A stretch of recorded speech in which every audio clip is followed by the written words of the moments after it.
لا الہ الا اللہ ذکر ہے صبح اور شام 100 مرتبہ.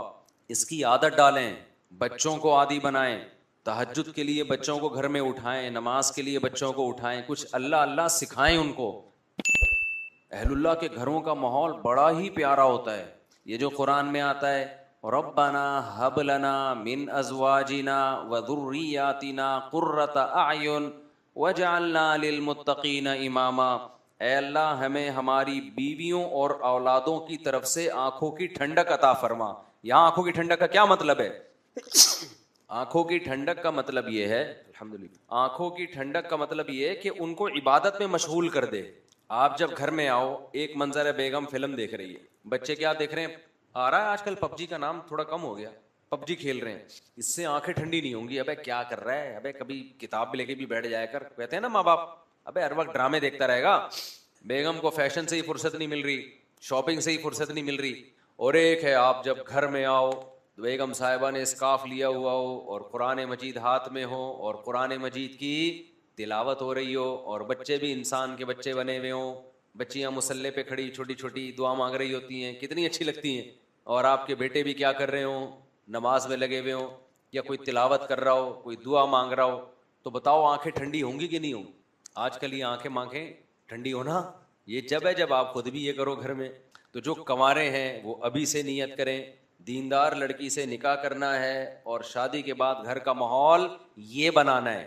اور جن کے ماحول بگڑ چکے ہیں, اب ایک دم سے تھوڑی بن جائے گا. گھر جا رہے ہو, ارطغرل چل رہا ہے, ڈرامے چل رہے ہیں, فلمیں چل رہی ہیں, گھر جاتے ہی آپ نے کہا بیگم ہاتھ میں قرآن, اب مشکل ہے. وہ میں ایک لطیفہ سناتا ہوں نا, 2 بھائیوں کی شادی ہوئی ایک ہی دن میں, 6 مہینے گزر گئے. ایک کی بیوی بہت کنٹرول میں تھی, بڑی فرما بردار, دوسرے کی کنٹرول سے باہر.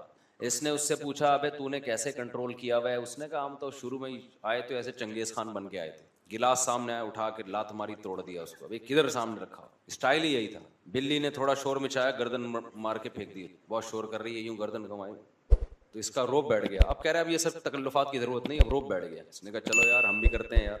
آیا گلاس پڑا ہوا تھا, لات ماری.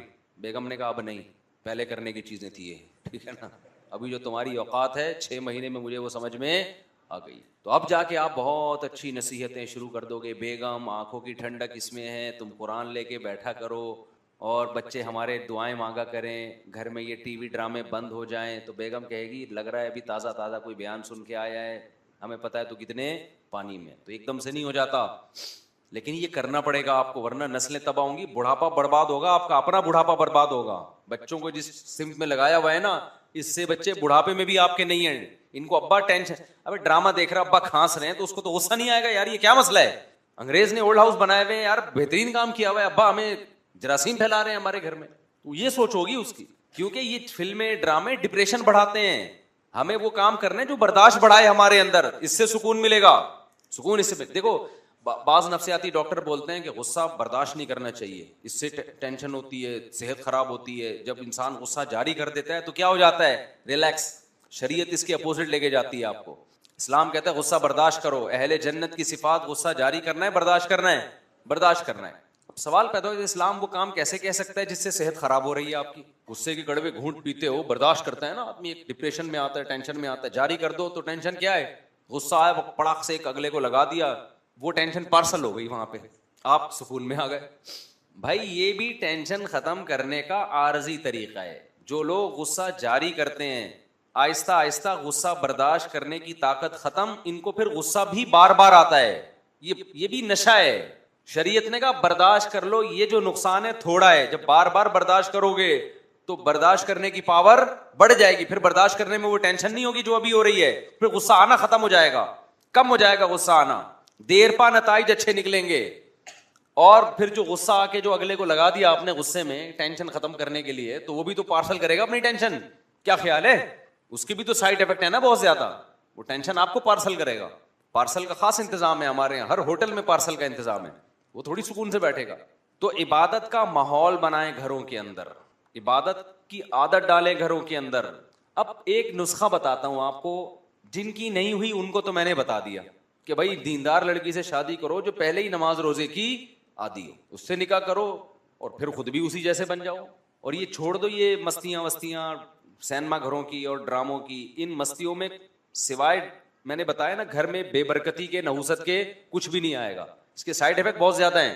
اب کیا کرنا ہے, اس کے لیے تبلیغی جماعت بہترین راستہ ہے. اپنی بیگم کے ساتھ مستورات کے ساتھ تبلیغ میں وقت لگا لو, وہ انسان کا بچہ بنا کے بھیج دیں گے. 3 دن جب آپ اپنی بیگم کو لے کے جاؤ گے نا تبلیغ میں, مسلمان کا یہ ہنی مون ہے. یہ کیا ہے مسلمان کا ہنی مون.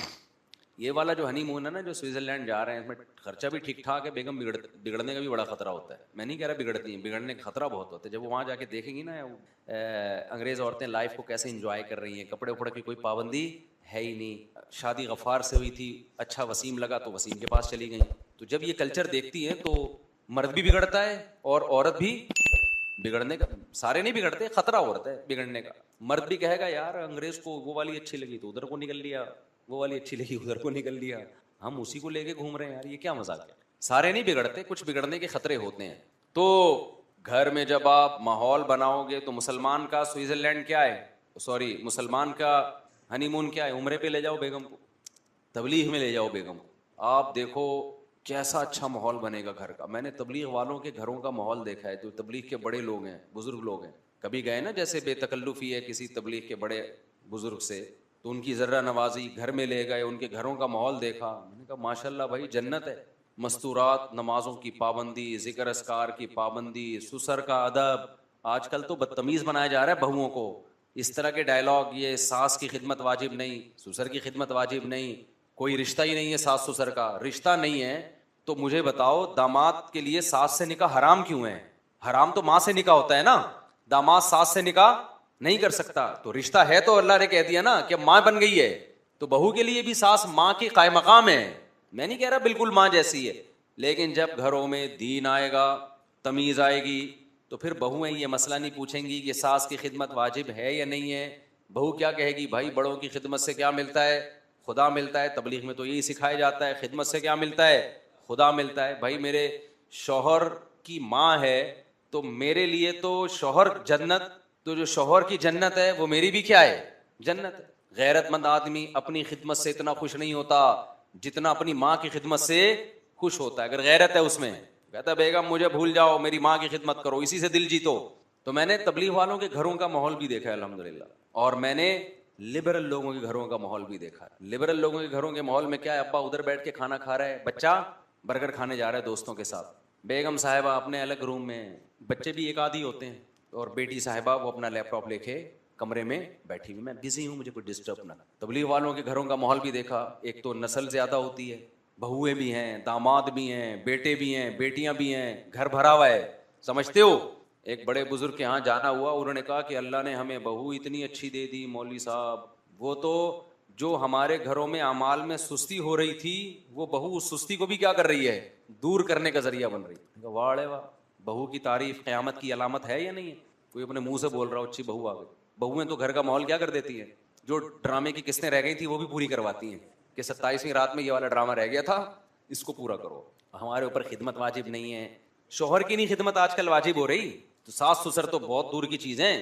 ایک اسکالر نے بتایا کہ عورت پہ خدمت واجب نہیں ہے نا, شوہر کی بھی اور ساس سسر کی بھی. تو کسی خاتون نے لکھا تھا کہ وہ پیڑے کھانے کے لیے آئی ہے گھر میں, وہ ساری ذمہ داریاں پوری کرے, وہ کچھ بھی نہیں کرے, تو وہ کیا ہے, یعنی اس کا کیریکٹر کیا ہے, اس کا کردار کیا ہے, اس کی ذمہ داریاں کیا ہیں؟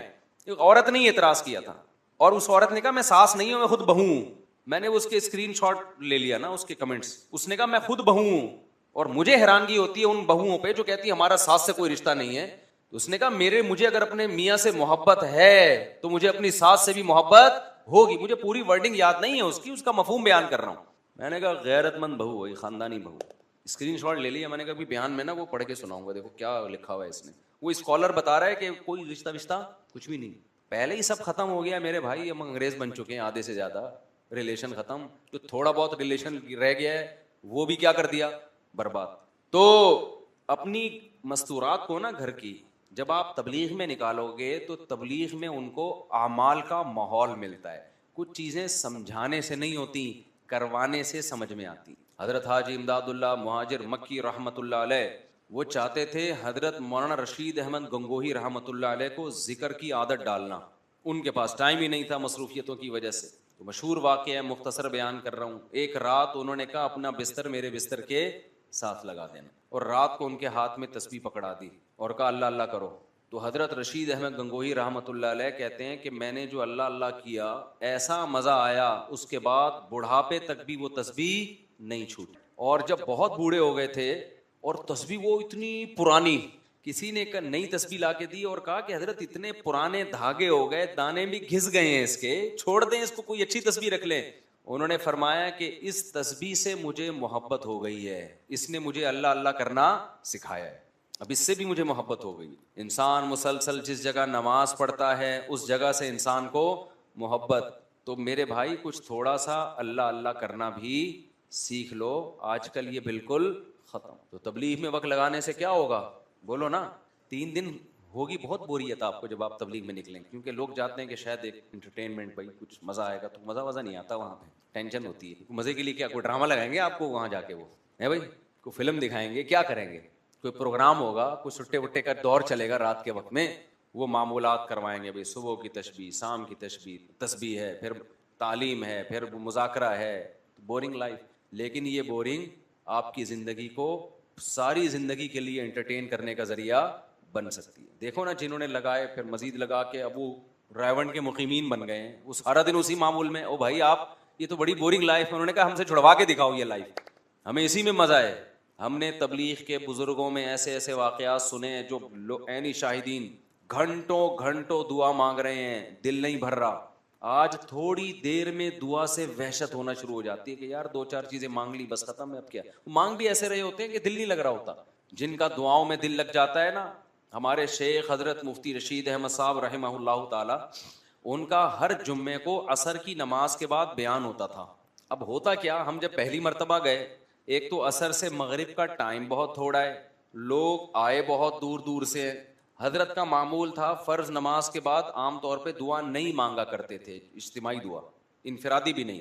رات کے وقت آخری حصے میں اٹھ کے لمبی دعا مانگتے تھے, لیکن جمعے کے دن عصر کی نماز کے بعد دعا مانگتے تھے ہاتھ اٹھا کے. وہ بتاتے تھے یہ دعا بیان سے پہلے کی دعا ہے کہ اللہ میں جو لوگوں میں بات کروں گا تو مجھے وہ بات کہنے کی توفیق دے جس میں تیری رضا ہو. تو حضرت عصر کے بعد بیان سے پہلے دعا مانگنا شروع کرتے, اتنی لمبی, بعض دفعہ اکیلے دعا ہو جاتی. ہم کہتے بیان کا ٹائم تو رہا نہیں ہے, حضرت کو اس کی پرواہ نہیں ہوتی تھی, بیان پھر بہت مختصر ہو جاتا تھا, لیکن وہ جو مختصر ہوتا اسی نے لوگوں کی زندگیاں تبدیل کر دی. ایسی ایسی قربانیاں دی لوگوں نے. تو ہم نے ایک دفعہ پوچھا کہ آپ ہاتھ اٹھا کے جب دعا مانگتے ہیں تو مختصر کر لیا کریں. اچھا ویسے جب بھی حضرت سے کوئی آ کے کہتا نا کہ حضرت یہ دعا مانگ لے میرے لیے, تو حضرت ہاتھ اٹھائے بغیر دعا مانگتے تھے کہ اللہ کرے آپ کی حاجت پوری ہو جائے, اللہ کرے ایسا ہو جائے, اللہ کرے, ہاتھ نہیں اٹھاتے تھے. تو ہم نے کہا حضرت ہاتھ اٹھا کے دعا مانگ لیا کریں آپ مختصر. تو حضرت نے فرمایا میں جب ہاتھ اٹھاتا ہوں تو پھر مجھ سے جلدی ہاتھ نیچے رکھے نہیں, پھر نہیں دل چاہتا. جواد اور کریم بادشاہ کے دربار میں ہاتھ اٹھائے, پھر تو ایسا مزہ آتا ہے, ایسا مزہ آتا ہے کہ مانگتے چلے جاؤ. بھائی آج دعاؤں میں طاقت ختم ہو گئی ہے, بس اجتماعی دعائیں چل رہی ہیں, امام مانگ رہا ہوتا ہے پیچھے ہول سیل کے حساب سے آمین. چلو غنیمت ہے وہ بھی, انفرادی دعائیں مانگنے کی عادت ڈالو, اللہ سے رشتہ بناؤ, ہاتھ اٹھا کے گڑ گڑانا سیکھو. لوگ کہتے ہیں یار ہمیں بوریت ہو رہی ہے, دل نہیں لگ رہا. تو میں نے بتایا نا جس کام میں دل نہیں لگ رہا وہی کرنا ہے, اس سے دل لگنا شروع ہو جائے گا. نہیں آ رہی میرا خیال ہے بات, آج سے عادت ڈالو لمبی دعائیں مانگنے کی, تنہائی میں, اکیلے میں. تنہائی کا موقع نہیں ہے, لوگوں کے سامنے مانگا, مطلب اجتماعی کی بات الگ ہے. اصل دعا میں کیا ہے, انفرادی. لوگ اجتماعی دعاؤں کو زیادہ اہمیت دیتے ہیں. اللہ کی نظر میں انفرادی دعا کی ویلیو اجتماعی دعا سے زیادہ ہے.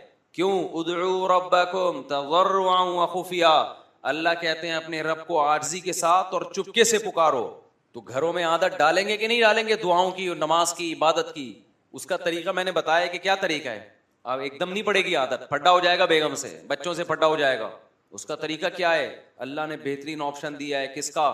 تبلیغ کا. وقت لگاؤ اس میں. دیکھو گھروں کا, میں نے دیکھا ہے جو تبلیغ میں وقت لگاتے ہیں ان کی عورتیں بھی, گھروں کا ماحول بالکل چینج ہو جاتا ہے, بالکل چینج ہو جاتا ہے. گھر میں تعلیم بھی شروع ہو جائے گی پھر. اور اگر نہیں وقت لگاتے تو پھر بیٹھے رہو آرام سے. بڑے لوگ کہتے ہیں نا ایک بات, ہم لوگ کے یہاں چونکہ بزرگ بھی ہوتے ہیں تو بزرگ نصیحتیں بھی کر رہے ہوتے ہیں. بہت سے فرقے ایسے ہیں جن کے یہاں بزرگ کیا ہیں, بولو نا, ہے ہی نہیں, بزرگ ہی نہیں ہے ان لوگ کے یہاں. ایک آدمی جو تھا نا, پتہ نہیں کس فرقے کا تھا, تو وہ فقہ, وہ ہمارے حضرت کے ہاتھ پہ بیعت ہوا اور مسلک ہی چینج کر لیا اس نے کہا آج سے میں فقہ حنفی کو فالو کروں گا. ہم نے پوچھا وجہ کیا؟ کہہ رہے یار ہم نے اپنے مسلک میں کوئی بزرگ ہی نہیں دیکھے. صحیح ہے نا, کوئی بزرگ ہی نہیں ہے. تو ہم لوگ کے یہاں چونکہ بزرگ ہوتے ہیں لہٰذا وہ نصیحتیں بھی کر رہے ہوتے ہیں. وہ بزرگ کی نصیحت ہی نکل گئی جو میں کرنا چاہ رہا تھا اس چکر میں. ہاں کہ وہ نصیحت یہ ہے کہ آپ کا اپنا اگر کوئی ویژن نہیں ہوگا تو آپ کسی اور کے ویژن کا حصہ بن جائیں گے. آپ کا اپنا کوئی ہدف نہیں ہو, آپ اگر اچھے کاموں میں ٹائم نہیں گزارتے تو شیطان پھر اپنے کاموں میں آپ کو لگا دے گا. شیطان کسی کو فارغ نہیں بیٹھنے دیتا, خوب سمجھ لو. جب کوئی بزی ہوتا ہے نا کسی اچھے کام میں تو شیطان کی رسائی نہیں ہوتی وہاں تک. شیطان کہتا ہے یہاں سے ہٹے گا تو میں اس کو بہکاؤں گا نا, آپ کا دماغ ادھر لگا ہوا ہے. تو شیطان کہتا ہے میں محنت کیسے کروں اس کے اوپر. دیکھو کمپنیاں جو اپنی پروڈکٹ بیچنے کے لیے آتی ہیں نا, فارغ آدمی کو سمجھاتی ہیں کہ سر یہ بہترین فون انگیج جائے گا تو وہ نہیں کریں گے نا. جس نے فون اٹھا لیا اس کو وہ پیکج پہنانا شروع کر دیا. تو وہ بھی دیکھتے ہیں یہ فارغ بیٹھا ہوا ہے, چلو جی اپنی پروڈکٹ منجن جو بھی ہے اس کو لا کے پہنا دیں. جو مصروف ہوگا تو کہیں گے بھائی اس کو غصہ آئے گا اگر میں نے اس کو چھیڑا جا کے. تو شیطان بھی یہ کر رہا ہوتا ہے. جو مصروف آدمی ہوتا ہے شیطان کی اس تک رسائی مشکل سے ہوتی ہے. اور جو ویلے ہوتے ہیں نا, ویلے سمجھتے ہیں جو ہوتے ہیں آج کل فارغ ہوتے ہیں, شیطان کہتا ہے تو فارغ بیٹھا ہوا ہے, چل میں تجھے اپنے کام میں لگاتا ہوں. نئی فلم آئی ہوئی ہے مارکیٹ میں, چل وہ چل کے دیکھ تو جا کے. الٹے الٹے کاموں میں لگائے گا آپ کو, فحش فلموں میں لگا دے گا, پان گٹکے میں لگا دے گا, شراب میں لگا دے گا, برائیوں میں لگا دے گا. آپ نے اپنے اگر اسکیجول ایسا بنایا کہ سارا دن آپ کے پاس فضول کاموں کا ٹائم ہی نہیں ہے تو شیطان کو بہکانے کا موقع نہیں ملے گا. سارا دن اپنا اسکیجول بنا کے اپنے آپ کو بیزی کر لیں. جب آپ یہ سوچیں گے نا تو شیطان اس میں پتہ ہے کام کیا ہے, ابے کیا سارا دن مصروف ہو جائے, پاگل ہے کیا, تو زندگی کا مزہ ہی ختم ہو جائے گا. تو سارا دن مصروف کا مطلب یہ نہیں ہے کہ کاموں میں مشغول ہو جائیں, تفریح کے لیے بھی ٹائم نکالیں, لیکن وہ تفریح جو جائز تفریح ہو اس کے لیے بھی ٹائم نکالیں آپ. بلکہ شروع میں تو تفریح کا ٹائم زیادہ ہو, کاموں کا ٹائم بولو نا کم ہو. جو ویلے ہیں نا ایک دم سے ان پہ کام کا بوجھ ڈالا جائے گا تو مر جائیں گے ٹینشن سے. تو اپنے آپ کو عادی بنائیں, پہلے کم معمولات رکھیں صبح شام کے, کم معمولات, اور جو باقی فارغ دینا اس کو سوچیں کیا کرنا ہے تو اس کو کسی جائز تفریح میں پہلے سے لگا دیں آپ. جائز تفریح کیا ہے بھائی؟ جاگنگ ہے, جم ہے, سوئمنگ ہے, جانور پالو ان پہ دل لگاؤ بہلاؤ ان میں, بچے پالو ان کو لے کے گھومو پھرو, نلی نہاری کھاؤ, جا کے تاریخ روڈ پہ نہاری کھانے نکل جاؤ, وہاں یار سنا ہے وہ نئی بریانی مارکیٹ میں آئی ہے ٹرائی کر کے دیکھتے ہیں. یہ کیا کون سی تفریح؟ حیدرآباد کی مچھی سنا ہے بڑی مشہور چل رہی ہے آج کل. اب لیکن یہ جب پیسے ہوں گے تو ہوگا نا, جب پیسے نہیں ہے تو کیا کریں پھر؟ پیسے نہیں ہیں تو وہ اور آسان ہے زندگی. جب جس کے پاس پیسے نہیں ہوتے اس کی زندگی اور کیا ہے, کیونکہ اس بار گناہ کے پیسے بھی نہیں ہوتے, پھر وہ گٹکے کے لیے ادھار مانگ رہا ہوتا ہے لوگوں سے. تو جو پیسے نہیں ہیں تو اور کسی چیز میں اپنے آپ کو, جاگنگ کے لیے پہ پیسے لگتے ہیں, سوئمنگ پہ لگتے ہیں پیسے ٹکٹ, لیکن جاگنگ پہ کوئی پیسہ بولو نہیں لگتا. جم کی فیس بھی آج کل بہت ہی بیچارے رو ہی رہے ہوتے ہیں جم والے کہ یار وہ بھی نہیں دے رہے ہوتے لوگ. جم میں ایڈمیشن کروا لو, فیس پی جاؤ, استغفر اللہ, یعنی فیس بعد میں دے دو. جم والے سے بولو تو زکات نکالتا ہے کہ نہیں نکالتا, اتنا بڑا بزنس ہے, بولے ہاں نکالتا ہے, تو کہ میں زکات میں آ گیا بس, ٹھیک ہے نا, میں تیری جم کی زکات ہوں. سمجھاؤ غیرت ہوگی, مان جائے گا انشاءاللہ. بولے یار کچھ اللہ کے لیے بھی کرنا, میرے پاس پیسے ویسے نہیں ہے تو تھوڑا سا ڈنڈ مٹ پھیلنے دے, جان آئے گی طاقت آئے گی تیرے لیے دعائیں کروں گا رات کو. تو بہت سارے کام ہیں جو غریب بھی کر سکتا ہے. چوزے تو پال سکتا ہے نا, مور نہیں پال سکتا اور ہرن نہیں پال سکتا. یہ جو ہم نے تو بچپن میں اتنے پالے ہیں, یہ مرغی کے بچے نہیں بیچ رہے ہوتے یہ چوزے رنگ برنگی, اس کا اتنا مزہ ہے. آپ کہہ سکتے یار مجھے ان چیزوں میں دل نہیں لگتا, مجھے پتا ہے آپ کا دل نہیں لگے گا ان چیزوں. پال کے دیکھو کچھ دن دل لگنا شروع ہو جائے گا. جانور سے محبت ہو جاتی ہے انسان کو. ہم نے وہ ہمارے خادم ہے نا, اس کے ذمہ میں نے دانا باجرے کا کام لگایا ہوا جب میں نہیں ہوتا, تو کہہ رہا مجھے محبت ہو گئی پر ان مرغیوں سے. گدھے سے محبت ہو جاتی ہے تھوڑے دنوں میں. تو اس لیے جب تک آپ اپنے آپ کو بیزی نہیں کرتے اچھے کاموں میں یا جائز کاموں میں ہی بیزی کر لو. اگر نہیں کیا بیزی تو سمجھ لو بہت خطرناک گناہوں کی طرف دل جائے گا. اور یہ بھی نہیں کہ گناہ کر کے تسلی ہو جائے گی, پھر دل چاہے گا اس سے آگے, پھر اس سے آگے, پھر اس سے آگے. وہی بات ہے کہ جیسے جیسے وسائل بڑھتے چلے جائیں گے گناہ کی خواہش بڑھے گی, لیکن صحت ساتھ دینا چھوڑ دے گی. بڑھاپے کی طرف جاؤ گے, پھر ہوگی ڈپریشن, یار میں نے کیا یہ, اور اس ڈپریشن میں پھر ڈاکٹروں کے پاس جاؤ گے, گولیاں کھاؤ گے, اور بالآخر ایک دن اسی میں انتقال. نہ خدا ہی ملا, نہ وصال صنم, نہ ادھر کے رہے نہ ادھر کے رہے. ایک آدمی نے کسی لڑکی سے عشق ہو گیا, وہ ناجائز تھا عشق اس کے لیے, وہاں شادی کی کوئی امید نہیں تھی. مولوی صاحب نے سمجھایا کہ دیکھ یہ جو تیرا صنم ہے نا، محبوب ہے، جو تیرا معشوق ہے، یہ تو تجھے ملے گا نہیں، اور تو اللہ سے بھی جائے گا، اس کی محبت میں خدا کو بھی کھو بیٹھے گا۔ اس نے کہا نہیں، یہ مجھے ملے گی، لازمی ملے گی۔ جیسے ہوتا ہے نا عاشق لوگ احمقوں کی جنت میں رہتے ہیں، یہ مجھے ملے گی، مجھے ایسی بشارتیں مل رہی ہیں۔ بالآخر اس کی کہیں اور شادی ہو گئی اور اس کے بچے ہو گئے اور وہ اس کو ماموں کہنے لگے۔ تو ایسے موقع پہ اس نے یہ شعر کہا، نہ خدا ہی ملا نہ وصال صنم، نہ ادھر کے رہے نہ ادھر کے۔ تو جس چیز میں آپ ٹائم گزار رہے ہیں، ہم اور آپ سبھی اصلاح کے قابل ہیں، عبادت سے جان چھوڑا کے عادت نہیں ڈال رہے دعائیں مانگنے کی۔ دیکھو ابھی دعاؤں مانگنے کی عادت ڈال دی نا، خدا کی قسم بڑھاپا اتنا پیارا گزرے گا، اتنا مزے کا گزرے گا کہ رش کریں گے لوگ آپ کے بڑھاپے پہ۔ ابھی عادت ڈال لی جوانی میں لمبی لمبی دعاؤں کی، دل لگا لیا، شروع میں لگے گا نہیں، عادت ڈالیں، اس کے بعد بڑھاپے میں اللہ یہ نعمت دیں گے کہ آپ کو مزہ ہی دعا میں آئے گا۔ انگریزوں کا بڑھاپا خدا کی قسم بہت ڈینجرس ہوتا ہے، بہت خطرناک ہوتا ہے، نہ خدا ہوتا ہے ان کی زندگی میں، نہ پبلک ہوتی ہے۔ کسی بوڑھے کے پاس بیٹھ جاؤ نا ان ملکوں میں 2 منٹ کے لیے، وہ پیسے دے گا آپ کو۔ ہمارے پاکستانیوں نے یہ کام شروع کیا، مجھے لوگوں نے بتایا یہاں جو بے روزگار ٹائپ کے پاکستانی ہیں نا، جو ادھر ادھر سے ہو کر آ گئے، پیسے نہیں ہیں، وہ بڈھی عورتوں کے ساتھ بیٹھتے ہیں، بیچاری بوڑھی عورتوں کے ساتھ آدھا گھنٹہ گپ شپ لگائی، وہ خوش ہو کے پیسے دیتی ہیں۔ تو وہ آئے اپنا پان گٹکے کا خرچہ ان کا نکل آیا، اس وہ خوش ہو کے پیسے دیتی ہے، چلو کسی نے تو لفٹ کرائی۔ ہمارے تو جو بزرگ ہوتے ہیں، ہمارے حضرت کو ہم نے بڑھاپے میں دیکھا، وہ تو پھر بھی لوگوں کو ٹائم نہیں، وہ لوگ بیٹھ رہے ہیں ان کے پاس، وہ کہہ رہے ہیں ٹائم نہیں ہے۔ کیوں؟ عادت کس کی پڑ گئی ہے؟ اللہ سے راز و نیاز۔ ہمارے بوڑھوں جو اللہ والے بوڑھے ہیں، پبلک چاہ رہی ہے ان کے گرد آ کے بیٹھے، ان سے کچھ سیکھیں، اور وہ کہہ رہے ہیں ہمیں مزہ کس میں ہے؟ تنہائی میں۔ ہمارے حضرت کا زیادہ تر ٹائم تنہائی میں گزرتا تھا۔ ابھی سے عادت ڈالو، یہ حضرت بننے کے بعد نہیں ہوگا، یہ ابھی کرنا پڑے گا۔ یہ اللہ ہمیں توفیق دے، اپنے نام کی لذت اللہ ہمیں نصیب کرے، اور اپنے سامنے دعائیں مانگنے کی لذت اللہ ہمیں نصیب کرے۔ سبحانک اللہم و بحمدک، نشہد ان لا الہ الا انت، نستغفرک و نتوب۔